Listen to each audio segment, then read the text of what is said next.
High above the city, on a tall column, stood the statue of the Happy Prince. He was gilded all over with thin leaves of fine gold. For eyes he had 2 bright sapphires, and a large red ruby glowed on his sword hilt. He was very much admired indeed. "He is as beautiful as a weathercock," remarked one of the town councillors, who wished to gain the reputation for having artistic tastes. "Only not quite so useful," he added, fearing lest people should think him unpractical, which he really was not. "Why can't you be like the Happy Prince?" asked a sensible mother of her little boy, who was crying for the moon. "The Happy Prince never dreams of crying for anything." "I'm glad there is someone in the world who is quite happy," muttered the disappointed man, as he gazed at the wonderful statue. "He looks just like an angel," said the charity children, as they came out of the cathedral in their bright scarlet cloaks and their clean white pinafores. "How do you know?" said the mathematical master. "You have never seen one." "Ah, but we have, in our dreams," answered the children. And the mathematical master frowned and looked very severe, for he did not approve of children dreaming. One night there flew over the city a little swallow. His friends had gone away to Egypt 6 weeks before, but he had stayed behind, for he was in love with the most beautiful reed. He had met her early in the spring, as he was flying down the river after a big yellow moth, and had been so attracted by her slender waist that he had stopped to talk to her. "Shall I love you?" said the swallow, who liked to come to the point at once, and the reed made him a low bow. So he flew round and round her, touching the water with his wings, and making silver ripples. This was his courtship, and it lasted all through the summer. "It is a ridiculous attachment," twittered the other swallows. "She has no money, and far too many relations." And indeed the river was quite full of reeds. Then, when the autumn came, they all flew away. After they had gone, he felt lonely, and began to tire of his lady love. "She has no conversation," he said, "and I am afraid that she is a coquette, for she is always flirting with the wind." And certainly, whenever the wind blew, the reed made the most graceful curtsies. "I admit that she is domestic," he continued, "but I love travelling, and my wife, consequently, should love travelling also. Will you come away with me?" he said finally to her. But the reed shook her head. She was so attached to her home. "You have been trifling with me," he cried. "I am off to the Pyramids. Good-bye," and he flew away. All day long he flew, and at night time he arrived at the city. "Where shall I put up?" he said. "I hope the town has made preparations." Then he saw the statue on the tall column. "I will put up there," he cried. "It is a fine position, with plenty of fresh air." So he alighted just between the feet of the Happy Prince. "I have a golden bedroom," he said softly to himself as he looked round, and he prepared to go to sleep. But just as he was putting his head under his wing, a large drop of water fell on him. "What a curious thing!" he cried. "There is not a single cloud in the sky. The stars are quite clear and bright, and yet it is raining. The climate in the north of Europe is really dreadful." The reed used to like the rain, but that was merely her selfishness. Then another drop fell. "What is the use of a statue if it cannot keep the rain off?" he said. "I must look for a good chimney-pot," and he determined to fly away. But before he had opened his wings, a third drop fell, and he looked up and saw. Ah, what did he see? The eyes of the happy Prince were filled with tears, and tears were running down his golden cheeks. His face was so beautiful in the moonlight that the little Swallow was filled with pity. "Who are you?" he said. "I am the happy Prince." "Why are you weeping then?" asked the Swallow. "You have quite drenched me." "When I was alive and had a human heart," answered the statue, "I did not know what tears were, for I lived in the palace of Sans Souci, where sorrow is not allowed to enter. In the daytime I played with my companions in the garden, and in the evening I led the dance in the great hall. Round the garden ran a very lofty wall, but I never cared to ask what lay beyond it. Everything about me was so beautiful. My courtiers called me the Happy Prince, and happy indeed I was, if pleasure be happiness. So I lived, and so I died. And now that I am dead, they have set me up here so high that I can see all the ugliness and all the misery of my city, and though my heart is made of lead, yet I cannot choose but weep." "What? Is he not solid gold?" said the Swallow to himself. He was too polite to make any personal remarks out loud. "Far away," continued the statue in a low musical voice, "far away in a little street there is a poor house. One of the windows is open, and through it I can see a woman seated at a table. Her face is thin and worn, and she has coarse red hands, all pricked by the needle, for she is a seamstress. She is embroidering passion flowers on a satin gown for the loveliest of the Queen's maids of honour to wear at the next court ball. In a bed in the corner of the room her little boy is lying ill. He has a fever, and is asking for oranges. His mother has nothing to give him but river water, so he is crying. Swallow, Swallow, little Swallow, will you not bring her the ruby out of my sword hilt? My feet are fastened to this pedestal, and I cannot move." "I am waited for in Egypt," said the Swallow. "My friends are flying up and down the Nile, and talking to the large lotus flowers. Soon they will go to sleep in the tomb of the great King. The King is there himself, in his painted coffin. He is wrapped in yellow linen, and embalmed with spices. Round his neck is a chain of pale green jade, and his hands are like withered leaves." "Swallow, Swallow, little Swallow," said the Prince, "will you not stay with me for one night and be my messenger? The boy is so thirsty, and the mother so sad." "I don't think I like boys," answered the Swallow. "Last summer, when I was staying on the river, there were 2 rude boys, the miller's sons, who were always throwing stones at me. They never hit me, of course. We swallows fly far too well for that, and besides, I come of a family famous for its agility. But still, it was a mark of disrespect." But the Happy Prince looked so sad that the little Swallow was sorry. "It is very cold here," he said, "but I will stay with you for one night and be your messenger." "Thank you, little Swallow," said the Prince. So the Swallow picked out the great ruby from the Prince's sword, and flew away with it in his beak over the roofs of the town. He passed by the cathedral tower, where the white marble angels were sculptured. He passed by the palace and heard the sound of dancing. A beautiful girl came out on the balcony with her lover. "How wonderful the stars are," he said to her, "and how wonderful is the power of love." "I hope my dress will be ready in time for the state ball," she answered. "I have ordered passion flowers to be embroidered on it, but the seamstresses are so lazy." He passed over the river, and saw the lanterns hanging to the masts of the ships.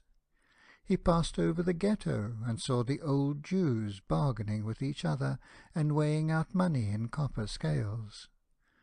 At last he came to the poor house and looked in.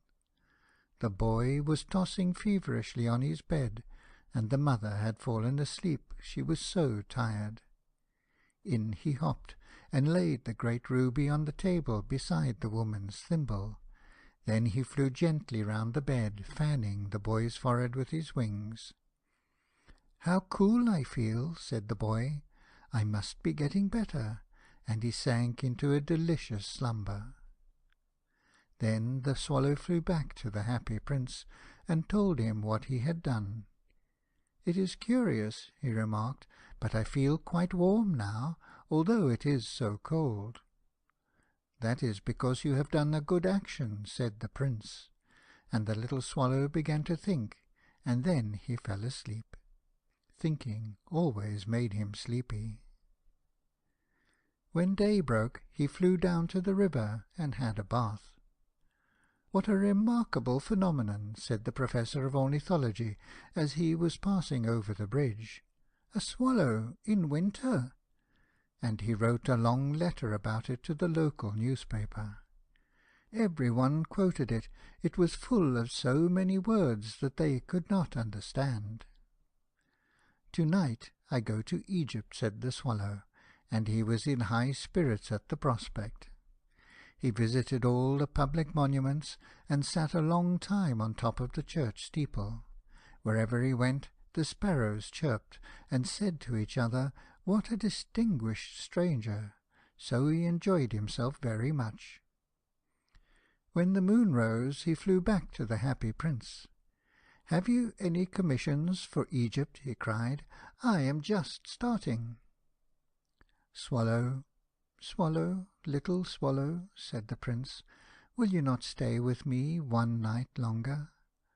"I am waited for in Egypt," answered the swallow. "To-morrow my friends will fly up to the second cataract.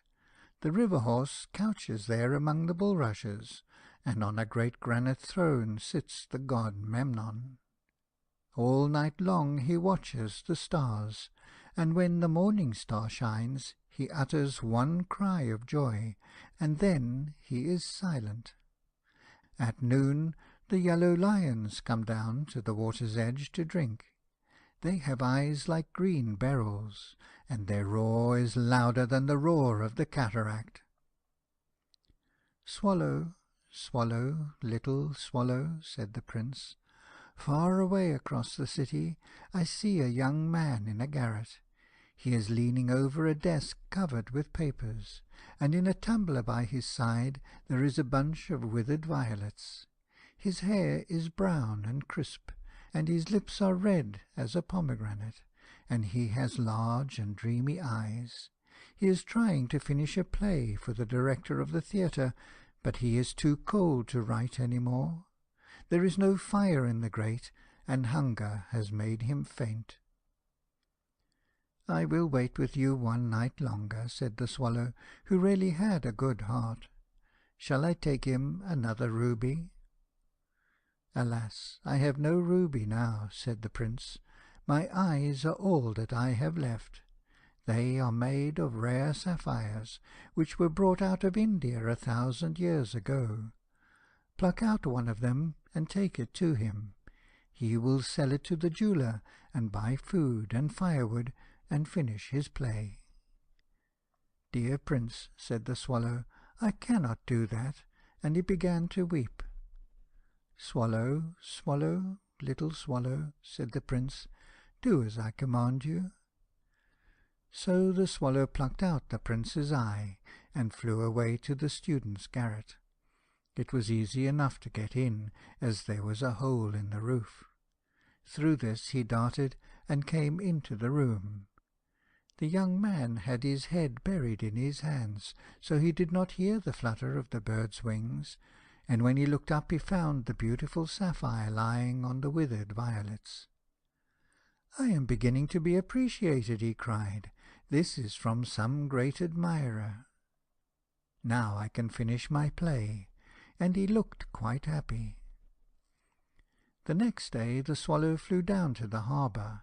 He sat on the mast of a large vessel, and watched the sailors hauling big chests out of the hold with ropes.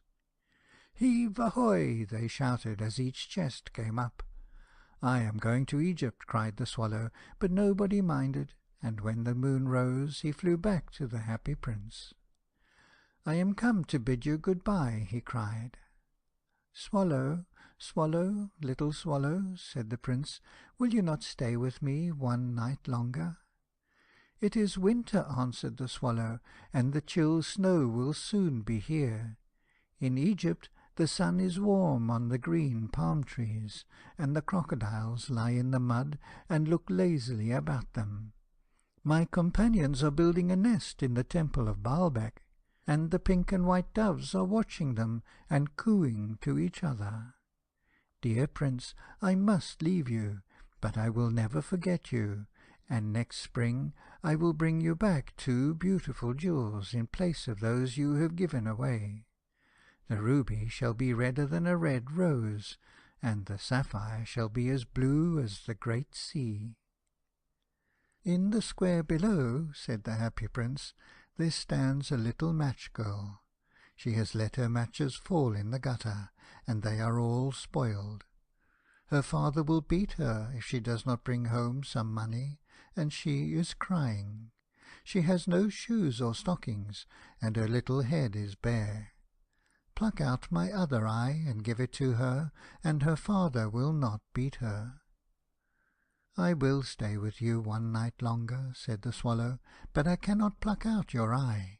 You would be quite blind then." "Swallow, swallow, little swallow," said the Prince, "do as I command you." So he plucked out the Prince's other eye and darted down with it. He swooped past the match-girl and slipped the jewel into the palm of her hand. "What a lovely bit of glass!" cried the little girl, and she ran home laughing. Then the Swallow came back to the Prince. "You are blind now," he said, "so I will stay with you always." "No, little Swallow," said the poor Prince, "you must go away to Egypt." "I will stay with you always," said the Swallow, and he slept at the Prince's feet. All the next day he sat on the Prince's shoulder and told him stories of what he had seen in strange lands. He told him of the red ibises, who stand in long rows on the banks of the Nile and catch gold fish in their beaks; of the Sphinx, who is as old as the world itself, and lives in the desert, and knows everything; of the merchants who walk slowly by the side of their camels, and carry amber beads in their hands; of the King of the Mountains of the Moon, who is as black as ebony, and worships a large crystal; of the great green snake that sleeps in a palm tree, and has 20 priests to feed it with honey cakes; and of the pygmies who sail over a big lake on large flat leaves, and are always at war with the butterflies. "Dear little Swallow," said the Prince, "you tell me of marvellous things, but more marvellous than anything is the suffering of men and of women. There is no mystery so great as misery. Fly over my city, little Swallow, and tell me what you see there." So the Swallow flew over the great city, and saw the rich making merry in their beautiful houses, while the beggars were sitting at the gates. He flew into dark lanes, and saw the white faces of starving children looking out listlessly at the black streets. Under the archway of a bridge 2 little boys were lying in one another's arms to try and keep themselves warm. "How hungry we are," they said. "You must not lie there," shouted the watchman, and they wandered out into the rain. Then he flew back and told the Prince what he had seen. "I am covered with fine gold," said the Prince. "You must take it off leaf by leaf, and give it to my poor. The living always think that gold can make them happy." Leaf after leaf of the fine gold the Swallow picked off, till the happy Prince looked quite dull and grey. Leaf after leaf of the fine gold he brought to the poor, and the children's faces grew rosier, and they laughed and played games in the street. "We have bread now," they cried. Then the snow came, and after the snow came the frost. The streets looked as if they were made of silver, they were so bright and glistening. Long icicles like crystal daggers hung down from the eaves of the houses. Everybody went about in furs, and the little boys wore scarlet caps and skated on the ice. The poor little swallow grew colder and colder, but he would not leave the prince. He loved him too well. He picked up crumbs outside the baker's door when the baker was not looking, and tried to keep himself warm by flapping his wings. But at last he knew that he was going to die. He had just strength to fly up to the prince's shoulder once more. "Goodbye, dear prince," he murmured. "Will you let me kiss your hand?" "I am glad that you are going to Egypt at last, little swallow," said the prince. "You have stayed too long here, but you must kiss me on the lips, for I love you." "It is not to Egypt that I am going," said the swallow. "I am going to the house of Death. Death is the brother of Sleep, is he not?" And he kissed the happy prince on the lips, and fell down dead at his feet. At that moment a curious crack sounded inside the statue, as if something had broken. The fact is that the leaden heart had snapped right in two. It certainly was a dreadfully hard frost. Early the next morning the mayor was walking in the square below in company with the town councillors. As they passed the column, he looked up at the statue. "Dear me, how shabby the happy prince looks," he said. "How shabby indeed," cried the town councillors, who always agreed with the mayor, and they went up to look at it. "The ruby has fallen out of his sword, his eyes are gone, and he is golden no longer," said the mayor. "In fact, he is little better than a beggar." "Little better than a beggar," said the town councillors. "And here is actually a dead bird at his feet," continued the mayor. "We really must issue a proclamation that birds are not to be allowed to die here." And the town clerk made a note of the suggestion. So they pulled down the statue of the happy prince. "As he is no longer beautiful, he is no longer useful," said the art professor at the university. Then they melted the statue in a furnace, and the mayor held a meeting of the corporation to decide what was to be done with the metal. "We must have another statue, of course," he said, "and it shall be a statue of myself." "Of myself," said each of the town councillors, and they quarrelled. When I last heard of them, they were quarrelling still. "What a strange thing," said the overseer of the workmen at the foundry. "This broken lead heart will not melt in the furnace. We must throw it away." So they threw it on a dust heap, where the dead swallow was also lying. "Bring me the two most precious things in the city," said God to one of his angels.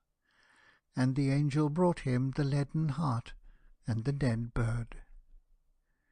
"You have rightly chosen," said God, "for in my garden of paradise this little bird shall sing for evermore, and in my city of gold the happy prince shall praise me."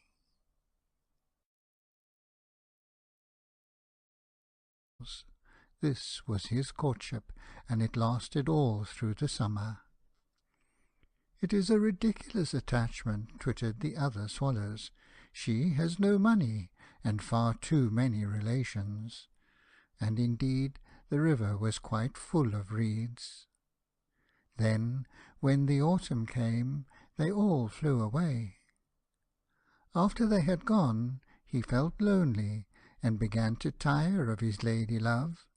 "She has no conversation," he said, "and I am afraid that she is a coquette, for she is always flirting with the wind."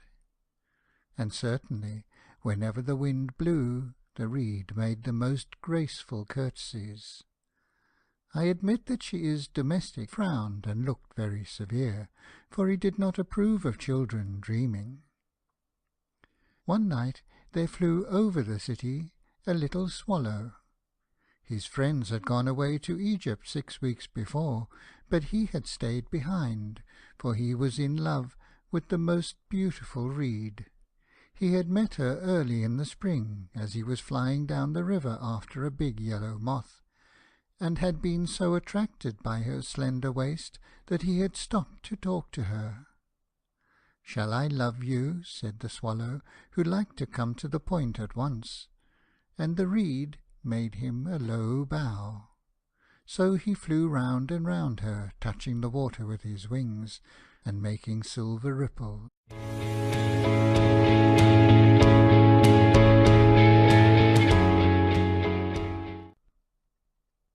High above the city, on a tall column, stood the statue of the Happy Prince. He was gilded all over with thin leaves of fine gold. For eyes he had 2 bright sapphires, and a large red ruby glowed on his sword hilt. He was very much admired indeed. "He is as beautiful as a weathercock," remarked one of the town councillors, who wished to gain the reputation for having artistic tastes. "Only not quite so useful," he added, fearing lest people should think him unpractical, which he continued, "but I love travelling, and my wife, consequently, should love travelling also. Will you come away with me?" he said, finally, to her. But the reed shook her head. She was so attached to her home. "You have been trifling with me," he cried. "I am off to the Pyramids. Good-bye," and he flew away. All day long he flew, and at night time he arrived at the city. "Where shall I put up?" he said. "I hope the town has made preparations." Then he saw the statue on the tall column. "I will put up there," he cried. "It is a fine position, with plenty of fresh air." So he alighted just between the feet of the Happy Prince, where he was not. "Why can't you be like the Happy Prince?" asked a sensible mother of her little boy, who was crying for the moon. "The Happy Prince never dreams of crying for anything." "I'm glad there is someone in the world who is quite happy," muttered the disappointed man, as he gazed at the wonderful statue.